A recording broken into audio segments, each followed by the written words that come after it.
They did not kill him. Quickly, that would have been a mercy. Instead, they offered him a terrifying promise of a slow, agonizing end. The sentence was not a swift sword or a hangman's rope, but something far more insidious born from the natural world itself. This was a punishment designed to unmake a man, erase him from life, erase him from dignity, erase him from memory. It was whispered about in the markets, it was whispered in the halls of power in ancient Persia, a justice that became legend. We now know it by a terrifyingly simple name: death by insects. The very idea sends a shiver down the spine. It feels like a nightmare, not the law books of an empire. So what did this death by insects actually entail? The Greek historian Plutarch, writing centuries later, gave it a name: Scaphism, or the boats. The method he described was ingeniously vile. The condemned person was placed inside a narrow boat or a hollowed-out tree trunk. Another boat of the same size was then placed on top, covering the victim completely. Only the person's head was left protruding. Only the person's hands were left protruding. Only the person's feet were left protruding. They were trapped, unable to move in that crude, coffin-like prison. Exposed to the elements, intimate and horrifyingly public. This was the beginning of a long and terrible ordeal.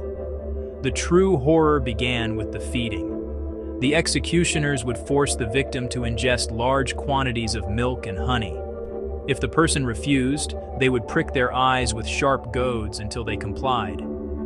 The purpose of this forced feeding was twofold. Firstly, it would induce severe, uncontrollable diarrhea, filling the small space. Secondly, executioners would pour more milk and honey on the victim's exposed face. They would pour milk and honey on the victim's hands. They would pour milk and honey on the victim's feet. That sweet, sticky mixture combined with accumulating filth created an irresistible lure. The insects would come in swarms. Flies were drawn to the honey. Wasps were drawn to the honey. Bees were drawn to the honey. They crawled into the eyes. They crawled into the ears. They crawled into the nostrils. They would bite and sting relentlessly. But the real torment came from what was happening inside the boat.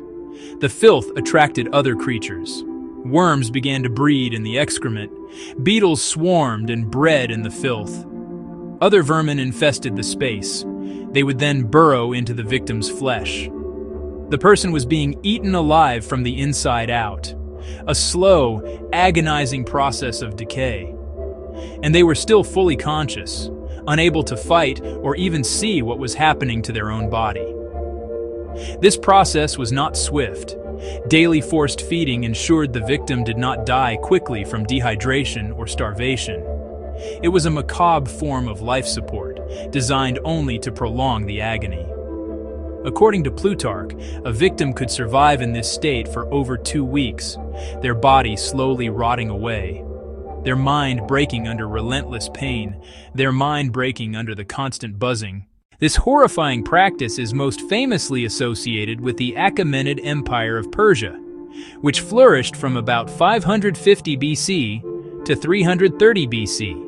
The primary source for the most vivid description of Scaphism is the Greek historian Plutarch in his biography of the Persian king Artaxerxes II. He recounts the execution of a soldier named Mithridates, who was condemned for accidentally killing the king's brother, Cyrus the Younger, in battle, and then trying to take credit for the deed. Artaxerxes, feeling his own honor had been slighted, ordered this exceptionally cruel punishment.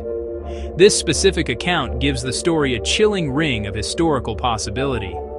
We must, however, approach this with a historian's caution. Plutarch was a Greek writing about the Persians, longtime rivals. The cruelty of Scaphism was not just about the physical pain, it was a masterclass in psychological warfare.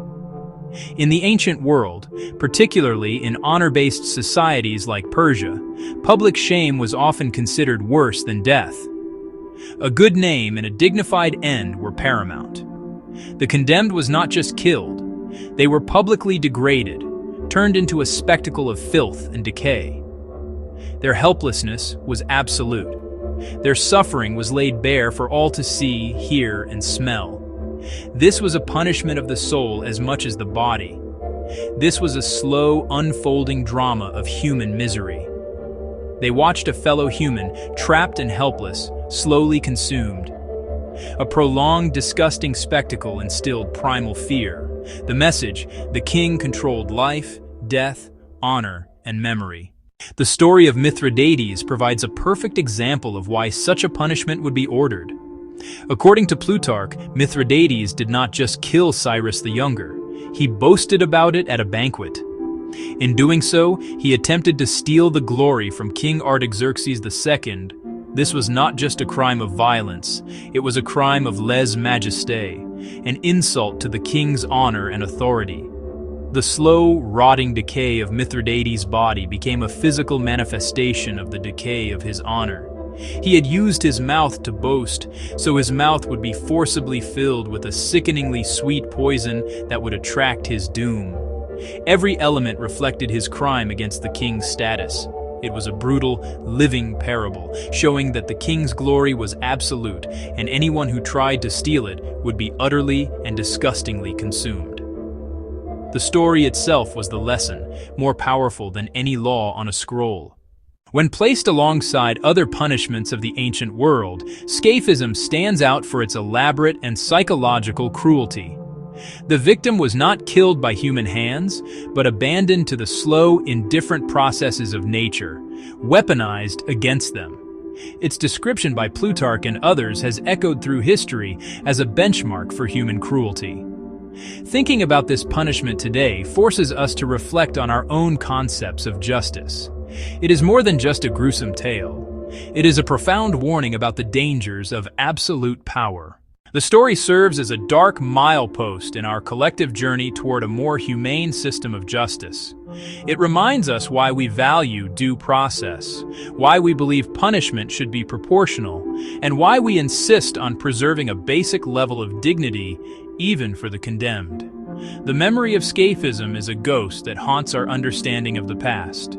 For in the story of the worst punishments, we find the strongest arguments for our best ideals.